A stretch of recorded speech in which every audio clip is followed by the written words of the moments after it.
is not an optimal way heading to the Final Four, but down 23, fighting back, how happy are you with the fighting spirit that at least you showed in this game? Yun nga, sinabi ni Coach Pido kanina na ibalik lang namin, ipakita namin na we had a sloppy start, di ba? In our first half, tamba kami ng 20 plus points. Ipakita namin yung character kung paano maglaro yung UST. Kaya yun, masaya naman siya dahil ayun, konti-konti namin, like one possession at a time lang kami nakafocus. And sa defensive stops din namin, kaya yung final score, 2 points na yung lamang na FU. But ayun, mas gusto talaga namin manalo. It builds our character kung gaano kami kagutom and gaano namin gusto yung panalo. Parang medyo head-scratching yung dulo na nakalimutan ni Mark. But bilang kapitan, can you share us ano yung nasabi mo sa kanya? It's part of the game din talaga kasi at the end of the day, the players will be the one will decision kung anong gusto niyang gawin sa court eh. So wala, even the coaches are just guiding them or guiding us. So ayun, for me, wala na. Maganda naman yung ginawa niya. So ayun lang, sadyang lamang lang talaga sila ng tatlo. Well, we got the ball, but dapat 3 points din talaga dapat yung hinahanap namin. Well, ganun talaga. Panalo, manalo, it builds our character in paano kami mag-bounce back. That second half fight back was, in a way, kaparehas halos nung huling nilaro ninyo against NU. What should you need to do to be able to keep that, especially twice to win disadvantage against UP on Final Four? Yung presence ko na pagiging leader ko, as you can see earlier, grabe ko kinakausap yung mga teammates ko. Nilift up ko siya na one possession at a time lang, let's just play defense. Ganun. Sinabayan ko din yung bench kanina na just be ready kasi tawagan ka ng mga coaches.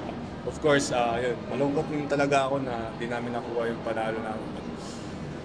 Hoping lang na kami na it will build our character and it will build our chemistry going to the Final Four. Heading to that Final Four, 20-point win against UP, and then the second round, 1 point loss, pero alam naman natin ang nangyari, ang dami fritos na namin test. What should be different this time out? Of course, iba yung atmosphere ng Final Four. I've been there last year, so I was kind of shocked na ganun pala yung ibang-iba pala yung crowd niya. And grateful lang ako na on my last and final year naka-participate pa rin ako for the Final Four. But we're just gonna do our best to get that win. Focus lang kami on our remaining days sa practices namin. And improve lang talaga. May bawi from last year? Of course, that's our goal kasi they had the advantage of twice to beat, diba? Alam kong medyo mahirap, pero bilog ang bola, hindi natin alam eh. Kaya gawin lang namin yung best namin sa mga kaya. And I know madaming UST community na parang nalungkot din sa performance namin sa ngayon.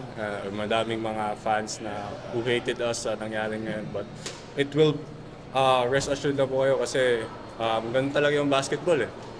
We really had a bad start tapos gawin lang namin yung best namin and move on na kami and gawin lang talaga namin yung best namin every game.